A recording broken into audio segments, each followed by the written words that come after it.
Bonsoir, bonsoir, bon après-midi à vous, très chers téléspectateurs. Merci d'être branchés encore en ce moment. Kin Label, Serge Mampandou, Lisusu n'a pas aller Kin Label pour une énième fois. Mais pour l'année 2023, c'est la toute première fois. Bonne année, na téléspectateurs nyonso. Merveilleux Nabino, Mouré Bandeko Balingarabiso na Kin Label, Tozana Esengo. Na poko lelo kokuta na lisusu, kosola surtout pour l'intérêt, il y a ville province ya Kinshasa, ville province ya Kinshasa, Ngoma Moronzi Kinshasa, au biso to lingara mingi. Raison pour laquelle tokuta na lisusu Nabino Baimboka poto solo là na ba profondeur ya makambo nyonso. Mais na pourquoi lelo, nous avons un invité, lui c'est Alain Le Juste, un juriste et un ami. Alain, bonjour, meilleurs vœux à vous. Aussi les meilleurs vœux à tous les auditeurs de la RTVA et surtout de leur émission Kin Label. Très bien, c'est l'année 2023 qui vient de commencer. Comment est-ce que vous prévoyez cette année 2023? Donc, je vois que c'est une année où on doit au moins mettre toutes nos batteries en marche, okay, pourvu que c'est d'abord une année sur le plan des élections. C'est une année qui compte beaucoup. Il faudrait que chaque Congolais puisse au moins travailler afin qu'on puisse aboutir aux élections libres et transparentes comme l'a toujours prôné le président de la République, M. Félix Antoine Tshisekedi Tshilombo. Et aussi, j'aimerais que l'année 2023 soit une année où chacun doit au moins canaliser ses objectifs pour atteindre un but meilleur, pourvu qu'on ne puisse pas rester toujours dans la logique des choses que non, cette année, ça n'a pas été bon. C'est maintenant qu'on peut au moins prédire l'année avec des objectifs précis et je pense que tout ira bien. Voilà, l'année 2023 avec les objectifs précis, c'est ce qu'on va faire, très chers téléspectateurs. On va essayer de bien planifier cette année, comme l'a dit aussi le référent Baroutika Songo, une année de réussite. Une année de réussite si on se met au travail. L'année de réussite ne veut pas dire rester à la maison, bras croisés, tout en mettant vos deux pieds sur la table, vous dire que c'est une année de réussite. Parce que la réussite ne va pas vous rejoindre. Vous devrez courir, aller chercher la réussite. C'est en cherchant qu'on trouve. Parce que même la Bible le dit. Qui ne cherche pas, ne trouve pas. C'est clair. C'est clair, on doit chercher, très chers téléspectateurs. On va revenir dans Kin Label. Mingi mingi tozo bape moi lingala. Tout le moi lingala poto meka kosunga ba téléspectateurs bazolanda biso moko na lelo moi li solo de temps en temps moi lingala. C'est possible? Oui, Alain Le Juste. Voilà. Voilà, on est congolais. De quoi Alain Le Juste? Oui, bien dans un début il y a année 2023. Ah bon? Ouais. En tout cas, je ne savais pas. C'est vrai parce que na bandi émission il y a 2023 na yo. Ouais, mais en tout cas, Mathieu micro. Ouais. Donc c'est une grande chance pour moi d'être accueilli sur votre plateau et surtout que je suis la première personne. En tout cas, c'est une grande considération et nous encaissons cela. Voilà. Alors, Alain Le Juste. Kinshasa, notre chère capitale de la ville-province de la République démocratique du Congo, le reflet de la RDC, c'est la ville-province de Kinshasa, parce que Sobalobi, RDC, Kinshasa.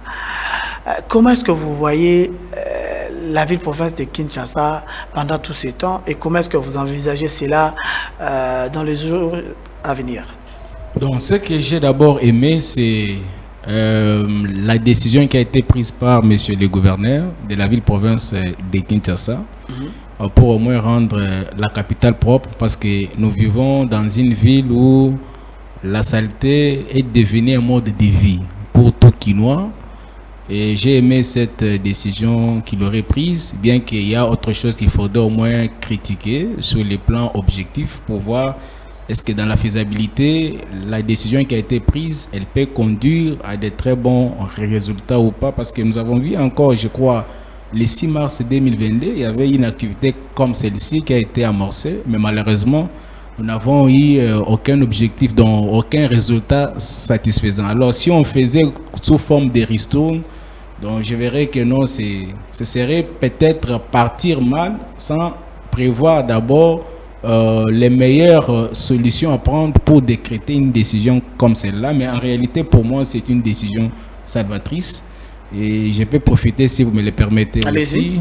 Comme hier, c'était la journée de M. Patrice Emery Lumumba, un héros national. Donc, je résume souvent M. Patrice Emery Lumumba dans une pensée noble qu'il a toujours dit, celle la lutte libère. Donc, celui qui ne lutte pas ne sera jamais libéré. Et puis, il ajoute que non, pour que l'Afrique puisse avoir une histoire, il faudrait que cette histoire soit écrite par ses propres enfants. C'est ce que nous sommes en train de faire aujourd'hui, en train de redéfinir l'histoire, parce que cette histoire a été falsifiée par les Occidentaux. Par les colons. Voilà, oui.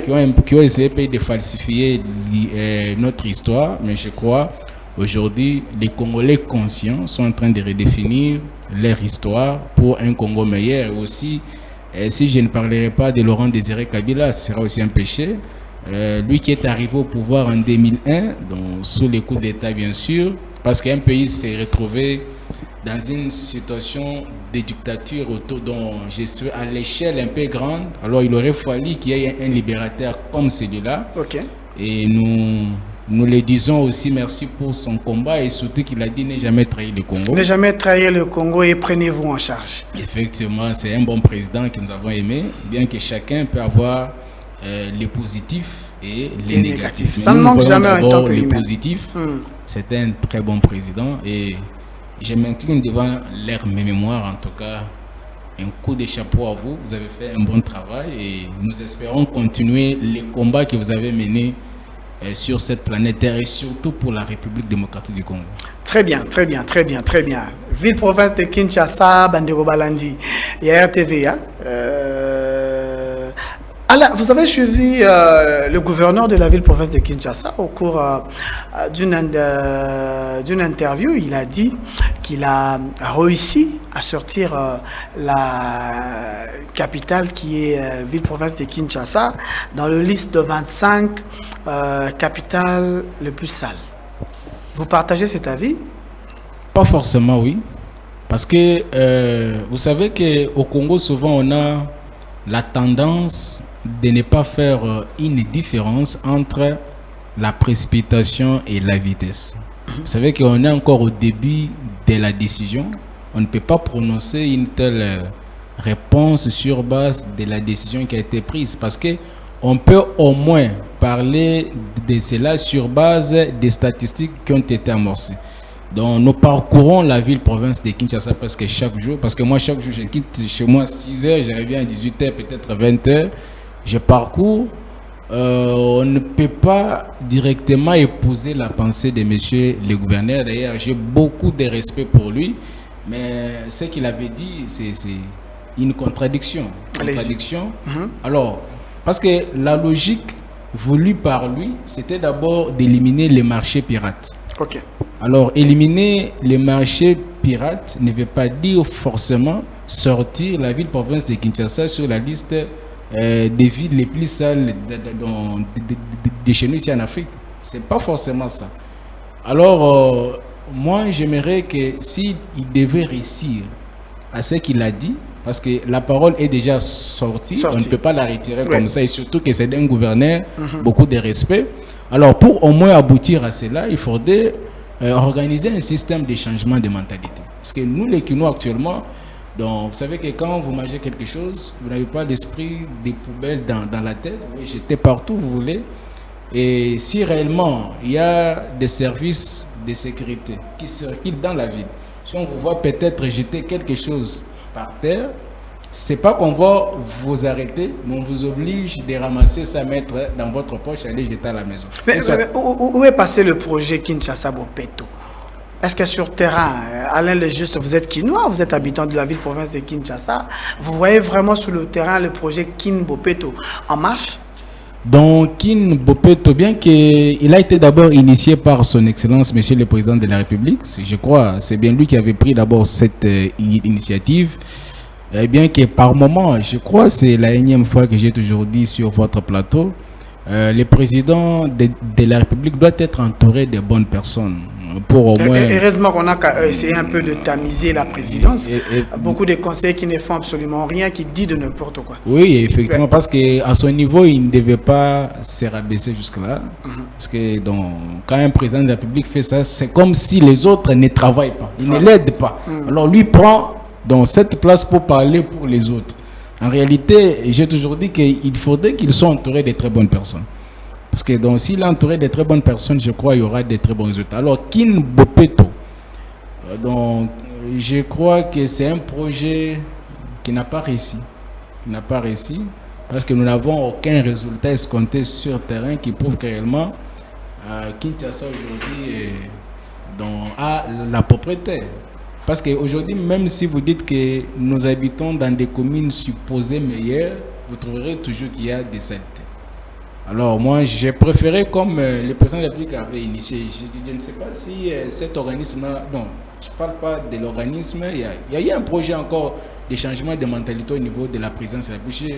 Je ne sais pas ces projets-là. Alors si on mettait ces projets-là en marche, je crois que c'est très bien, parce que si, on dit souvent, parce que moi je suis un juriste et aussi un chercheur, avant que les droits puissent punir, il faut d'abord prévenir. Alors si on prenait peut-être une décision par les gouverneurs de province, de la ville-province de Kinshasa, dire que non, on vous donne l'ultimatum peut-être d'une semaine, que chacun commence à marcher avec l'esprit de la propriété en tête. Si on vous verrait après une semaine, peut-être aujourd'hui c'est mercredi, le mercredi prochain, si on va voir quelqu'un sur terrain qui mange quelque chose et qui jette, la personne peut-être sera au cachot pour 48 heures. Et après les 48 là, heures... on verra les cachots de la ville-province de Kinshasa bondés du monde. C'est ce que j'ai dit. Vous allez manquer les endroits où placer les gens. Il faut les contraindre. Parce que si peut-être on arrête 3 personnes, et après on vous dit, pour sortir, vous payez l'amende de 500 000 francs. Conditionné. Prochainement, quelqu'un ne pourra pas faire ça. Parce que là où il n'y a pas la contrainte, on tombe dans la morale. Parce que dans la morale, il n'y a pas la sanction. Si aujourd'hui, peut-être, il n'y a pas 3 jours, j'étais dans un bus où je partais vers Limité. Un papa de, je crois, pas avoir 70 ou 80 ans, qui était debout. Alors il y avait un jeune qui était là, qui dit que non, lui, c'est un papa de nous dire la place. Et les jeunes ont refusé. C'était dans ses droits de refuser. Parce qu'un papa de cet âge, quand tu vois que non, le bus est déjà plein, tu ne peux pas aussi entrer. Lorsqu'il est entré, mais lui, il est entré. Avec tout le risque possible. Mais après, il va réclamer la place. Voilà. Mais sur le plan de la morale, il peut réellement laisser parce que c'est un papa. Il est âgé, oui. On peut se tenir debout à tout moment, mais lui, il est déjà vu. Mais comme c'est la morale, il n'y avait aucune sanction. C'est ce qui différencie maintenant la loi et la morale. La loi doit sanctionner, mais avant de sanctionner, la loi doit d'abord prévenir. Et moi, je préfère que si le gouverneur des provinces prend une décision comme celle-là, de dire que non, désormais, si on rencontrait quelqu'un sur terrain qui jette une bouteille, par exemple, la personne va payer l'amende de 250 000 francs. Vous pensez que prochainement, quelqu'un peut le faire? Si on va arrêter même 20 personnes comme ça, les autres vont maintenant se retirer. Alors, si on commencerait par là, je pense que le projet Kin Bopeto, qui avait lamentablement échoué. Qui a lamentablement échoué? Oui, effectivement, parce qu'on n'a rien vu sur le terrain. Donc, j'étais de l'autre côté de Willery, je crois, hier, dans une réunion. J'ai retrouvé que non, c'était presque pourri. Des canaux, il y a des bouteilles, donc l'odeur nous est en bonne. Tout ça, c'est quoi? Ce n'est pas Tshisekedi qui est venu jeter ça. Non, c'est nous, la population. Voilà, nous l'avons fait là-bas. Vous avez dit quelque chose de très important, s'il s'agissait de mettre de loi qui pourront peut-être contraindre la population à ne pas jeter n'importe quoi, n'importe où. Mais qui doit faire ce loi-là? C'est le président de la République, le gouverneur, qui doit faire ces lois? Donc c'est une très bonne question parce que en principe, lorsque vous lisez l'article 100 de la Constitution, on vous dit il y a les missions qui ont été attribuées aux députés nationaux.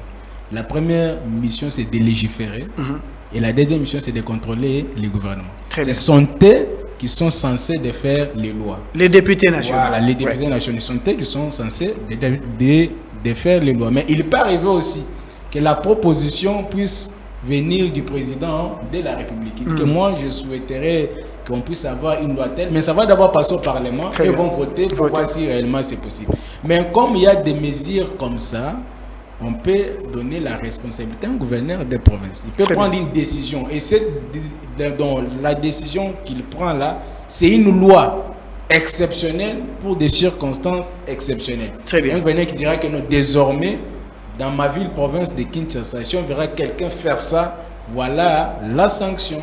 Là le gouverneur peut faire ça. Il peut le faire. Mais quel est le rôle maintenant de députés provinciaux? Parce qu'en réalité, 2023, c'est une année électorale en République démocratique du Congo. Quel est le rôle de députés provinciaux? Donc, les députés provinciaux ont pour rôle d'abord de voter les édits. Vous savez, donc l'édit c'est sous forme de la loi, mais ça c'est au niveau national. Au niveau provincial, on parle des édits. Alors, ils sont là aussi pour contrôler le gouvernement provincial. L'action gouvernementale, comment le gouverneur peut gérer la province, est-ce qu'il a bien géré, quels sont les fonds qui ont été attribués peut-être au projet Chile-Gelou, est-ce que ça réussit dans le cadre de la ville? Donc c'est ça leur mission.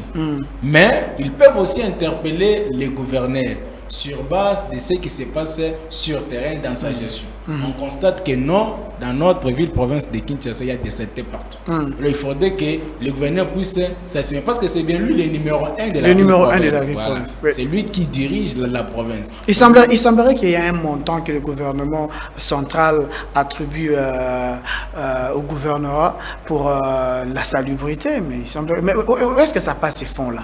Oui, effectivement. C'est une vraie information. D'ailleurs, j'ai appris hier dans une réunion politique, dans quelque part, on me disait, chaque mois, la présidence de la République déverse l'argent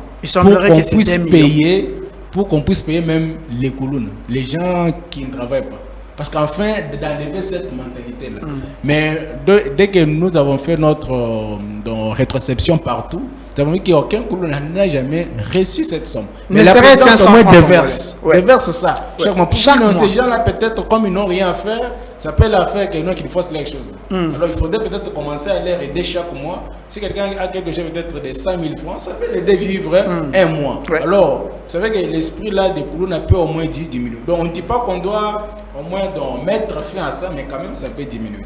Mais bien, cet argent-là entre dans les poches des gens. Des gens qui s'enrichissent. Voilà. Et la salubrité aussi, les gouvernements financent ça. On ne voit rien sur le terrain. Alors, à qui incombe maintenant la faute? La faute, oui. Moi, je comprends que la faute incombe à celui qui avait donné l'ordre. C'est lui qui déverse cet argent-là. Pourquoi il n'y a pas de suivi? Si réellement cet argent est déversé et sur terrain, la situation est inédite, on ne voit pas de bons résultats, ça veut dire que cet argent-là, c'est sous forme de ristournes.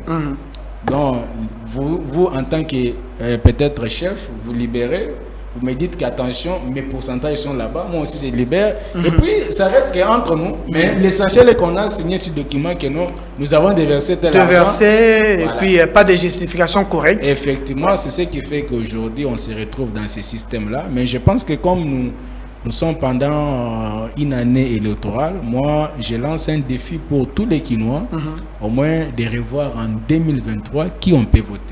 Ne votez pas quelqu'un parce qu'il vous a apporté un polo. C'est comme j'ai vu, j'étais au Congo central, à Mwanda, où j'ai vu un député qui disait aux gens que non, si vous allez m'élire, moi je vais construire pour vous une route. Est-ce que dans la mission, dans les prérogatives qu'on a accordé à un député, est-ce qu'il peut construire une route pour les gens? Comprenez que c'est non-sens. Alors, ne votons pas aujourd'hui. Il arrivera un temps, on va faire une émission sur ça. On va essayer un peu d'aider la population quinoise pour qu'ils sachent le rôle exact des députés. Quel est le rôle exact des députés national? Quel est le rôle exact des députés provincial? Parce que ces histoires-là de dormir debout, en tout cas, on en a marre. On en a marre. La population quinoise se rend compte que tu votes bango, mais va ça ranini. Tu votes bango, est-ce que la tonga kanzela? Ce n'est pas le rôle d'un député. Et il faudrait un discours en démagogie qui est si là, un discours à l'okuta, moutavandi azokosa et sengele si là. Oui, effectivement, il faut que cela s'arrête parce qu'un député n'a pas pour mission de construire des routes, n'a pas pour mission de vous construire des ponts, des histoires comme ça. Non, il faudrait au moins enseigner notre population quinoise. Leur dire, votons actuellement utile. Ne votons pas parce qu'on vous a donné un polo. Ne votons pas parce qu'on nous a donné peut-être un 2000 francs de transport, un 3000 francs. Mais votons les personnes qui peuvent valablement vous représenter, soit au niveau de l'Assemblée nationale, soit au niveau de l'Assemblée provinciale. Parce que si au niveau de l'Assemblée nationale, l'intelligence a échoué, ça veut dire que le pays est dans les chaos. Par moment, donc, les gens attribuent beaucoup plus de fautes au président de la République parce qu'ils ne savent pas les mécanismes de la gestion de la chose publique. Très bien. Parce que donc, chaque personne a la responsabilité d'un pouvoir déterminé. Le président de la République ne peut pas se substituer aux fonctions dévolues à un bourgmestre, par exemple. Parce que là-bas, il va pécher contre les principes de la séparation des pouvoirs. Lui aussi a ses propres prérogatives. Alors, si réellement on accordait seulement la faute au numéro 1, on ne voit pas le processus de la gestion de la chose publique, on risquerait toujours de rester dans la confusion. Et comme même l'a subi le président honoraire, Joseph Kabila, de l'intox, la désinformation sur lui, on l'a dit, il est comme ça, comme ça. C'est comme si c'était lui-même qui dirigeait le pays. Alors, si on voit les mécanismes, les processus de la gestion... Et pourtant, si nous voyons bien, le président honoraire, Joseph Kabila, a beaucoup apporté sur le plan de décentralisation, tout ça. Il est à la base de beaucoup d'apports. Effectivement, donc c'est un président qui méritait aussi d'avoir des éloges. Comme aujourd'hui on parle de Sankara, on parle de Nelson Mandela. D'ailleurs, nous les Congolais, nous sommes chanceux parce que nous avons un héros vivant. Il n'est pas mort, mais il est encore vivant. Et comme vous l'avez même signalé, Kabila a laissé au moins beaucoup d'apports. Parce qu'il n'a pas que des positifs, il a aussi des négatifs. Mais parlons d'abord des positifs. Il a laissé au moins beaucoup d'apports parce qu'aujourd'hui, avec le système de la décentralisation aujourd'hui, c'est Kabila qui a né l'architecte. Si on parle aujourd'hui même des projets des 100 jours, c'est Kabila qui est architecte de ça. Si on parle aujourd'hui de la gratuité de l'enseignement, c'est Kabila qui est architecte. Non, mais ça a déjà existé dans la Constitution. Mais c'est cette Constitution-là la mise en applicabilité a pris du temps. Donc, il aurait fallu qu'il y ait un Fachi béton pour mettre cela en œuvre. Ce que j'ai dit, donc M. Kabila, on peut les comparer comme étant un Jean-Baptiste. Celui qui a préparé la venue du Christ. Il l'a présenté, voilà. Mais lui a fait sa part. Il a plané, il a fait, voilà ce que vous devez faire, tout. La gratuité était déjà là dans la Constitution.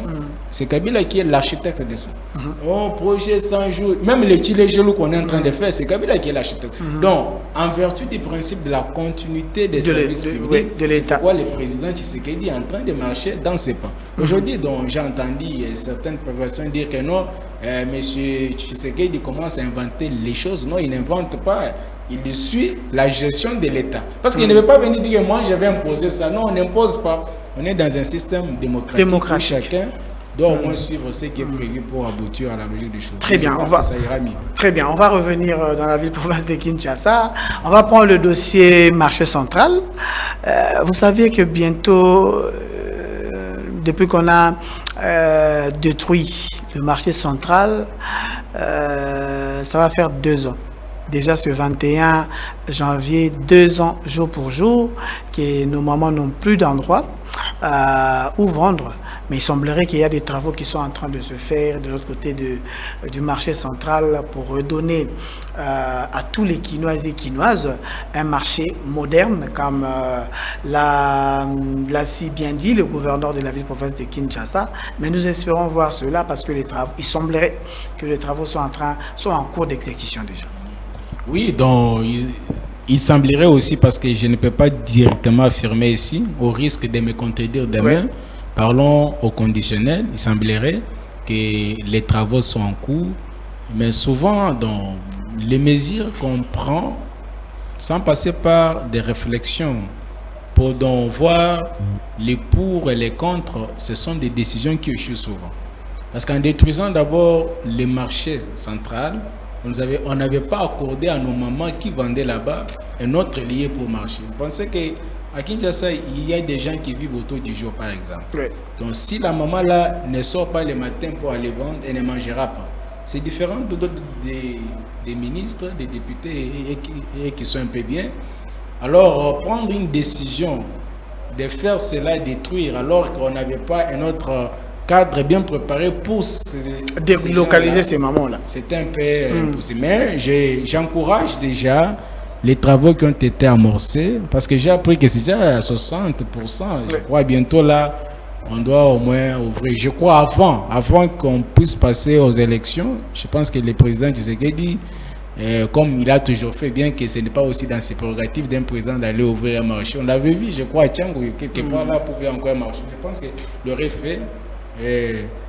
Mais c'est que moi, Vous en êtes sûr que le gouverneur de la ville de province de Kinshasa va doter de la ville-province d'un marché moderne? Vous en êtes vraiment sûr d'ici la fin du mandat?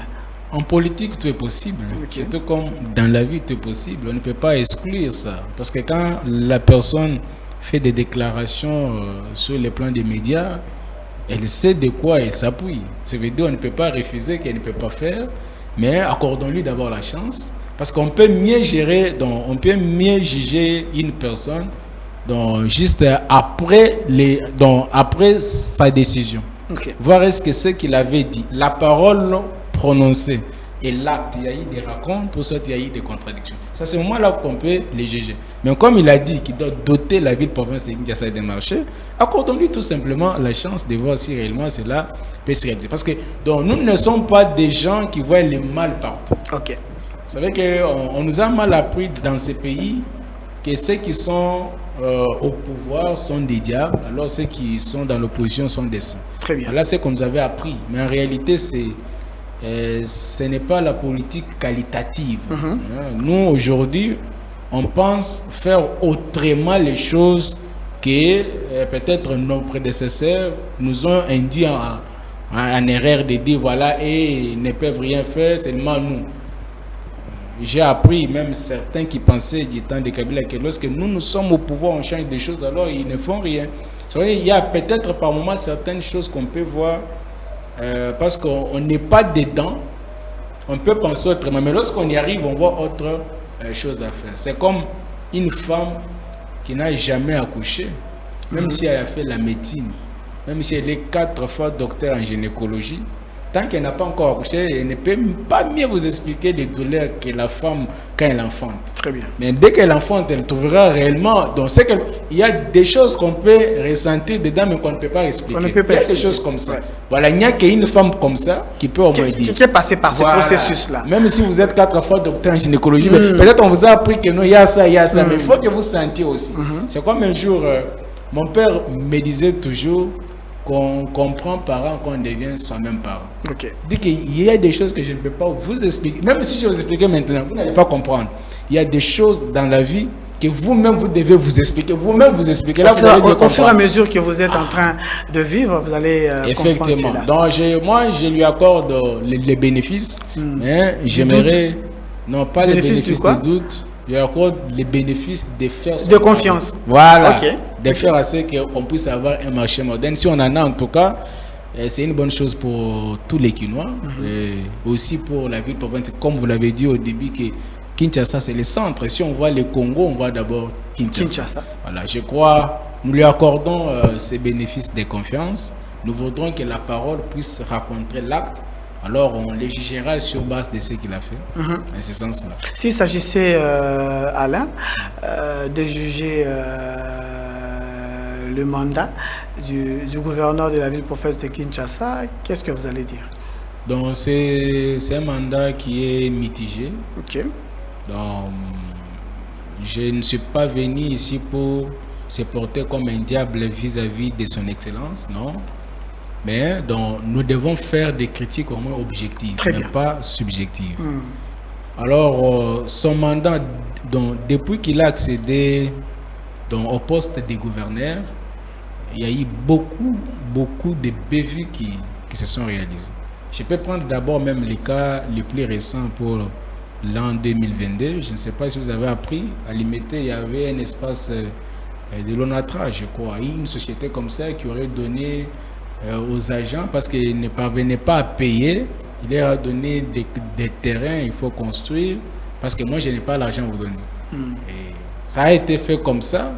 Vous avez appris avec moi qu'en 2022, je crois au mois d'octobre, septembre, octobre, on a détruit les maisons des gens là. On a détruit tellement alors que ces gens avaient dans tous les documents à qui on lui avait leur accordé cette possibilité de bâtir. Parce que c'est que les gens ignoraient que le domaine public de l'État a deux branches, ou soit deux parties. D'un côté, il y a le domaine privé de l'État, il y a aussi le domaine public de l'État. Mais le domaine public de l'État, pour qu'il puisse au moins entrer dans les commerces, pour que ce domaine soit cédé à un particulier, il faudrait qu'il y ait la désaffectation. Et la désaffectation, c'est-à-dire enlever l'histoire ou soit les terrains, les caractères publics pour les faire entrer dans le domaine privé. Et lorsqu'il est dans le domaine privé, alors il peut être dans les commerces. L'État peut même les vendre, l'État peut les céder aux gens.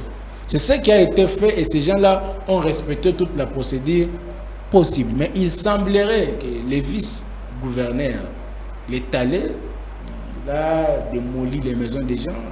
J'ai appris même qu'il y avait un pasteur du message, qu'il y avait une église, et l'église a été tellement démolie. Imaginez ce qui se passe dans un pays normal. Et après vérification, on a donné à ces gens la raison qu'ils avaient raison de faire ça. Alors on est dans quel système d'administration? Parce que quand un gouverneur arrive, il y a toute une administration que vous allez d'abord suivre. Qu'est-ce que mon prédécesseur a laissé quoi? Mais si nous n'avons pas la culture de revoir notre administration publique, donc ce qui nous importe beaucoup plus, c'est d'entrer en fonction et commencer à marcher dans des dips. Il y a les militaires à côté. C'est non-sens. Parce qu'en réalité, un gouverneur de la province, c'est un serviteur. Il n'est pas chef. Nous sommes son chef à lui. Son chef. Lui, c'est notre... Il nous rend service. C'est pourquoi vous verrez, j'adore beaucoup la position du président Tshisekedi. Vous savez, quand même il parle avec les gens, il s'incline pour lui dire que c'est toi mon chef parce que vous m'avez donné le mandat. Aujourd'hui, tu peux dire, monsieur, je t'enlève là où tu es. Tu quittes. Quand il parle avec les gens, signe du respect. C'est ce qui prouve que réellement, il connaît que non, ce sont ces gens qui m'ont mandaté. Ce sont ces gens qui m'ont donné le pouvoir. Dès que je refuse à les honorer, ils peuvent dire non, messieurs, nous t'avons donné le travail. Alors, comme vous ne faites pas très bien votre travail, les quittez. Vous devez quitter. Très bien. Mais il faudrait que le gouverneur aussi revoie. En tout cas, c'était une décision qui ne m'avait pas enchanté parce que moi-même, j'ai vu comment ces pasteurs-là pleuraient. Ça faisait mal. Ça vous a choqué. Quelqu'un qui a construit déjà et puis vous venez démolir tout. C'est aussi mal. Comment vous voyez le vice-gouverneur de la ville, l'actuel vice-gouverneur, parce qu'on avait un vice-gouverneur avant qui a été démis de ses fonctions et après quelques temps des vacances, on a actuellement un vice-gouverneur mais qui est souvent sur le terrain. Comment vous le trouvez? Donc, moi je trouve qu'il fait mieux son travail que son prédécesseur.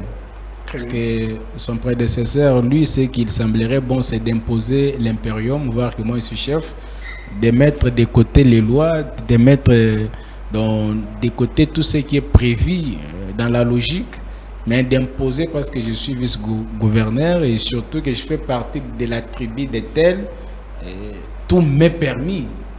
Au moins dans une logique illogique dans laquelle les prédécesseurs s'étaient réellement inclinés. Mais celui-ci quand même, je vois qu'il est en train de faire petit à petit bien son travail. Il est sur le terrain. Déjà, on le voit en train de détruire les marchés pirates. Oui. On le voit en train de détruire les terrasses qui jonchent les grandes artères. Il est en train...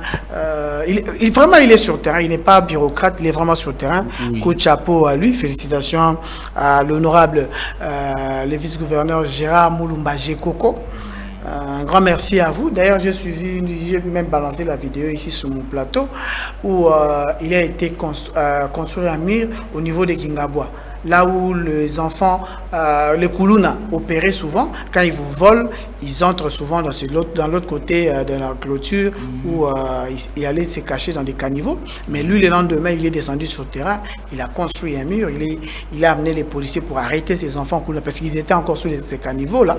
Ils les ont arrêtés. Coup de chapeau à lui parce qu'il est vraiment un homme de terrain. Oui, c'est un homme des terrains. C'est pourquoi, même quand j'ai parlé sur d'autres sujets des renversements de la classe politique, j'ai dit que ces renversements ne consistent pas forcément à remplacer les jeunes par levier, mais c'est plutôt qu'il y ait un renversement des antivaleurs. Là où il y avait dans les détournements, il faudrait qu'on mette les hommes honnêtes. Okay. Là où les gens croyaient que non, la corruption c'est un mode de vie, il faut mettre des hommes propres. C'est-à-dire, il ne suffit pas seulement de dire que les jeunes remplacent les vieux, mais qu'on voit au moins ces renversements des valeurs, c'est une bonne chose. Et je crois que c'est une bonne personne. Et si elle continue sur ces chemins, je ne vois pas mal où la population quinoise peut lui accorder un mandat. Je ne vois pas le mal. Mais c'est un homme de terrain, il n'est pas bureaucrate. Voilà un serviteur. Okay. Il est serviteur des autres. Donc, il ne s'autosuffit pas de dire que je suis chef. Donc, tu es chef pour peut-être les gens que tu diriges, mais pour nous, les peuples, nous sommes votre chef. Et vous devez être en notre service. C'est ce qu'il fait. Je l'ai raconté autrefois, il descendait vers Tchangou, en train de cortège, et puis par moment, il sort, il marche. Quand même, c'est une bonne chose. Et quand vous marchez actuellement pour voir des marchés pirates, c'est un problème. Mais j'aimerais qu'on prenne au moins des meilleures décisions, des contraintes. Parce qu'il ne suffit pas seulement de chasser. Parce que partout là, vous verrez les militaires. Mais il y aura un certain moment peut-être où les militaires vont se fatiguer aussi.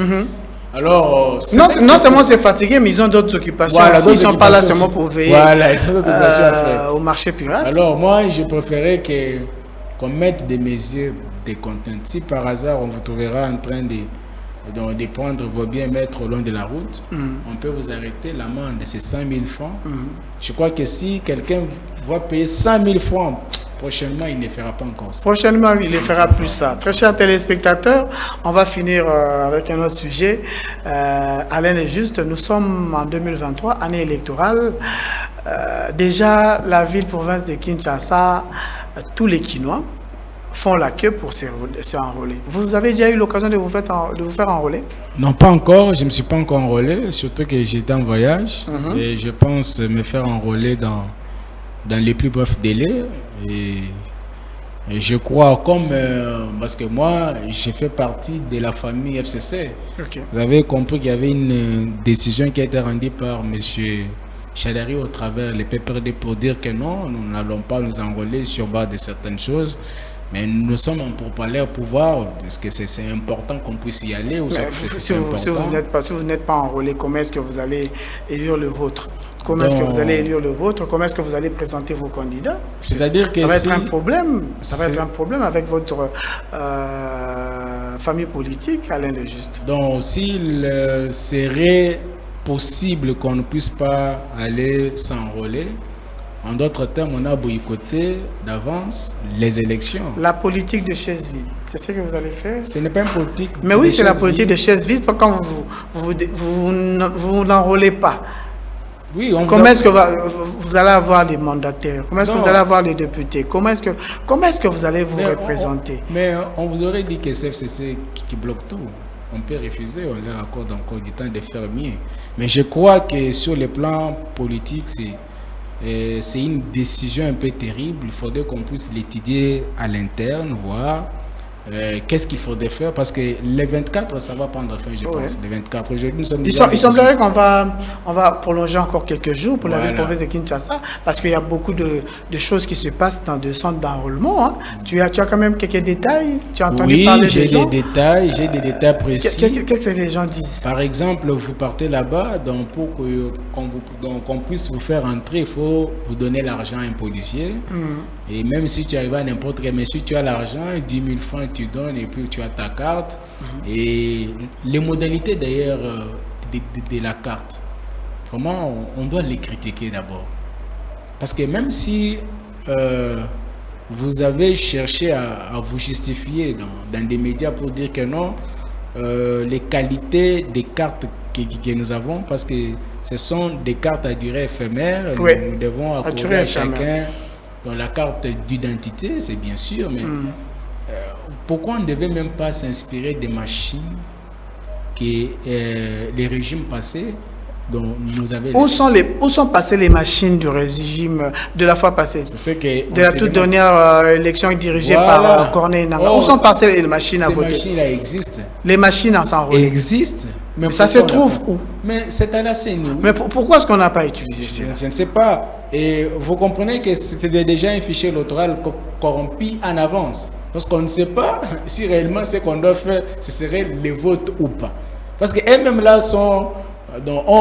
ils ont tellement peur de participer,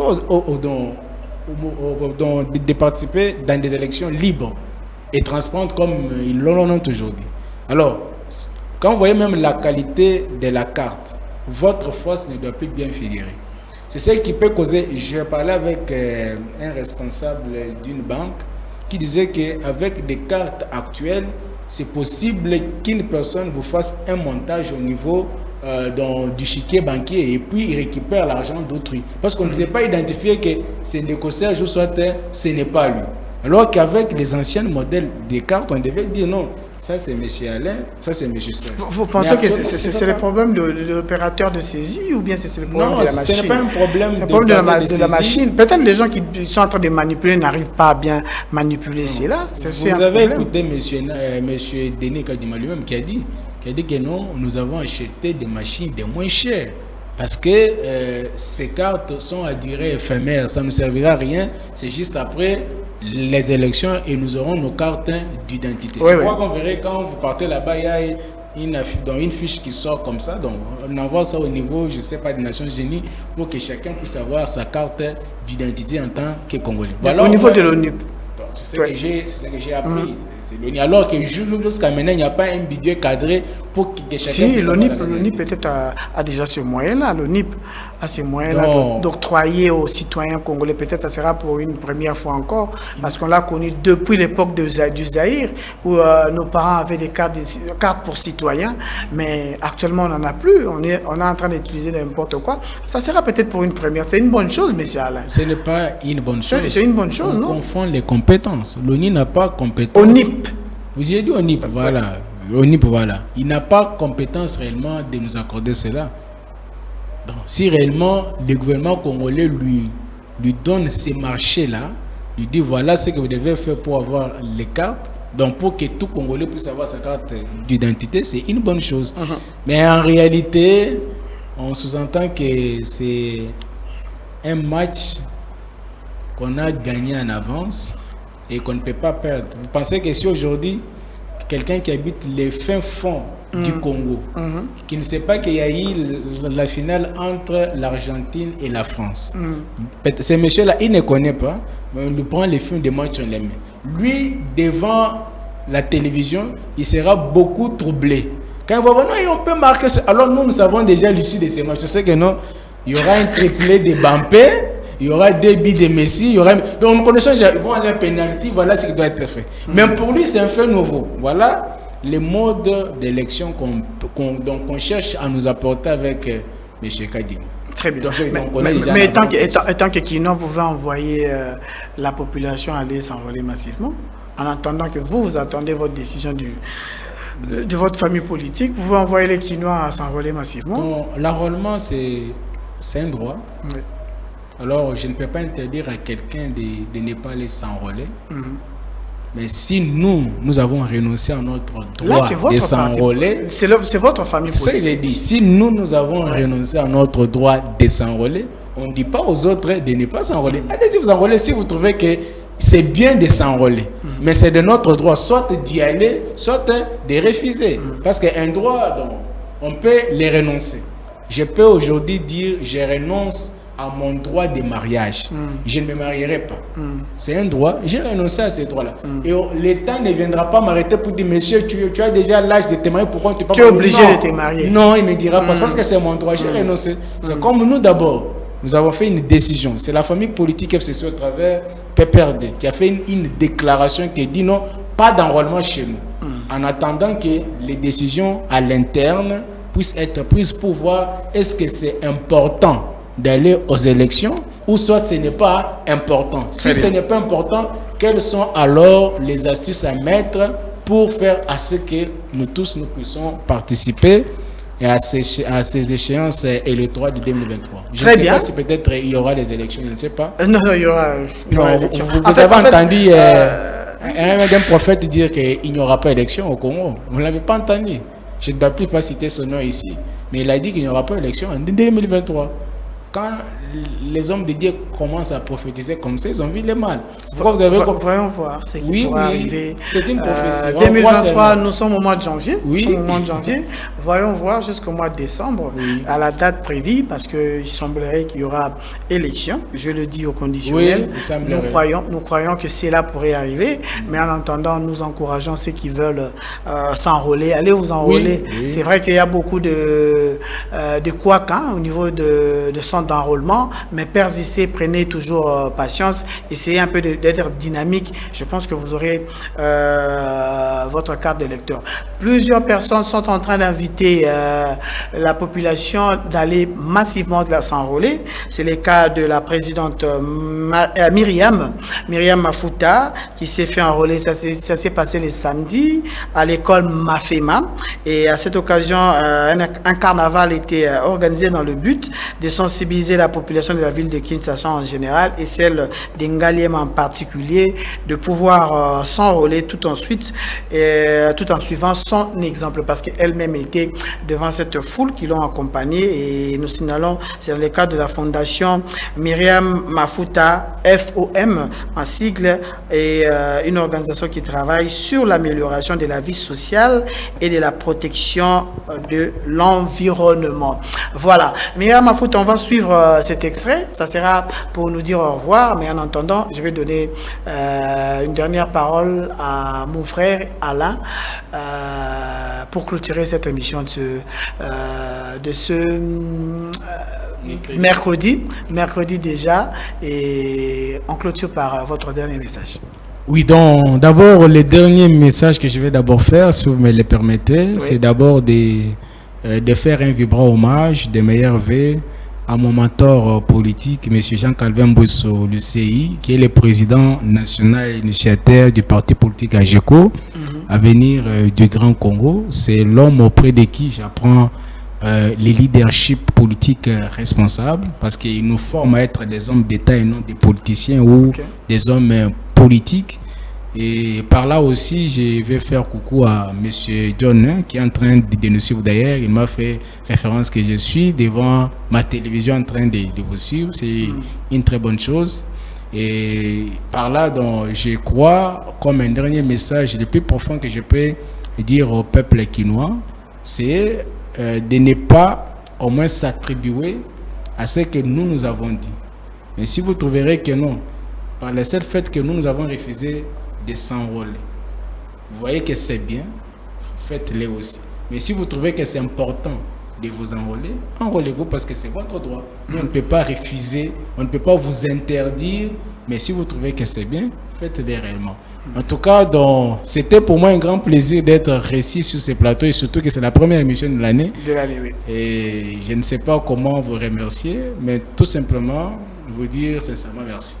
Alain Le Juste, un grand merci à vous. Merci beaucoup. Un grand merci, un ami, Alain Le Juste. En tout cas, les bonnes choses sont de l'avenir. En tout cas, bonne chance à toi. Et en plus, je te réitère encore meilleurs vœux. Bonne année 2023. Merci beaucoup, pareillement. Merci beaucoup à la grande équipe. Christian Kazadike de l'autre côté de la régie. On va prendre l'élément de Myriam Mafuta qui s'est enrôlée. Ça s'est passé le samedi. On va prendre Myriam Mafuta qui s'est enrôlée le samedi. Et on se fixe rendez-vous pour le vendredi dans le cas de Kin Label. Yves Nkale, je te salue. Ciao.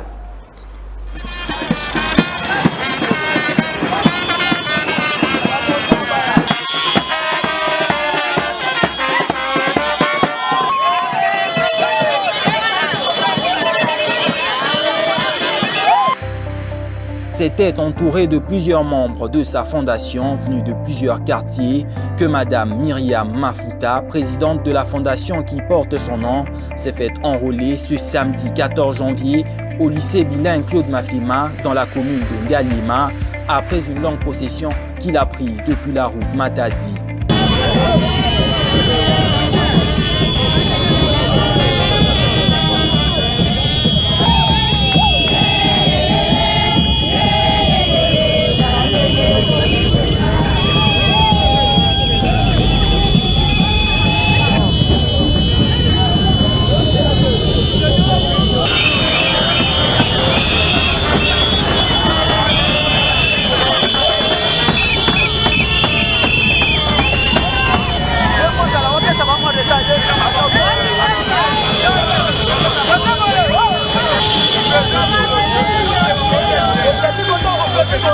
14h30, Madame Myriam Mafuta fait son entrée dans son centre d'inscription où elle a été chaleureusement accueillie.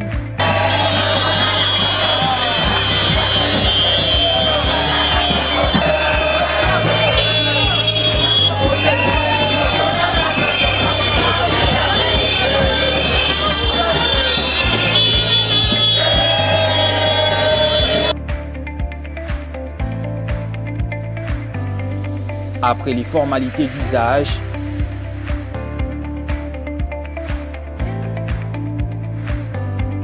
la capture,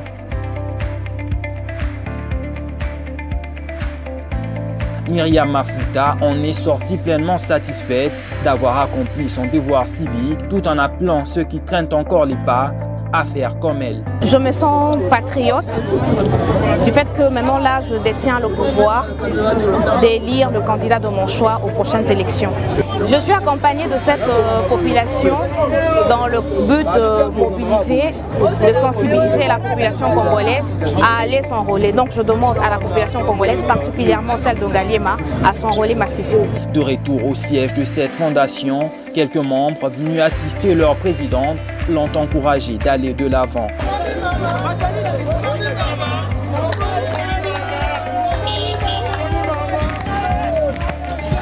Et c'est sous ce rythme de fanfare que s'est clôturée cette activité sous une ambiance bon enfant.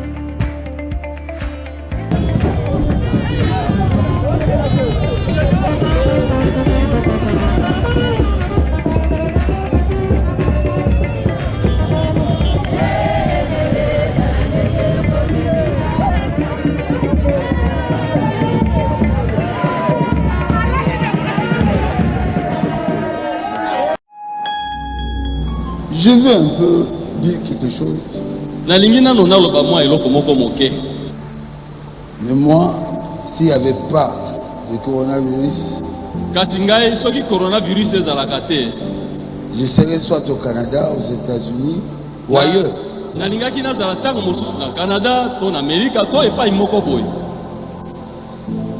Là-bas, on ne jette rien.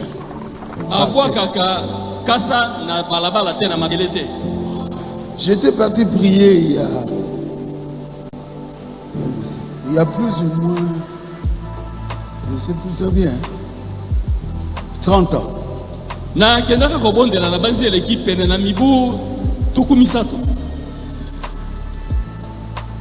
J'étais à Charlotte, aux États-Unis d'Amérique, Caroline du Nord.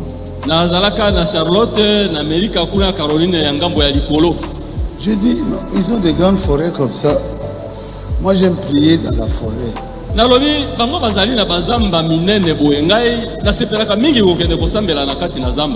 Je suis allé dans la forêt. Et je priais dans ces forêts-là. Après, je regarde. Oh, c'est attaché sur un arbre. Une pancarte. Ici, si vous jetez un papier dans la forêt, vous payerez $100.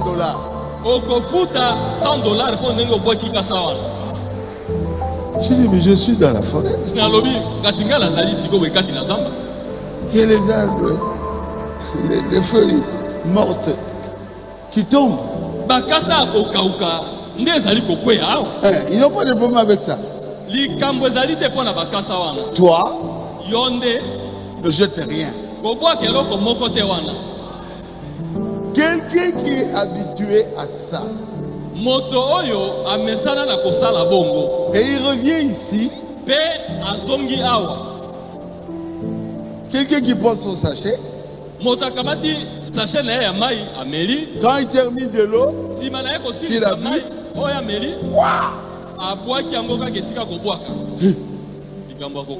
je dis,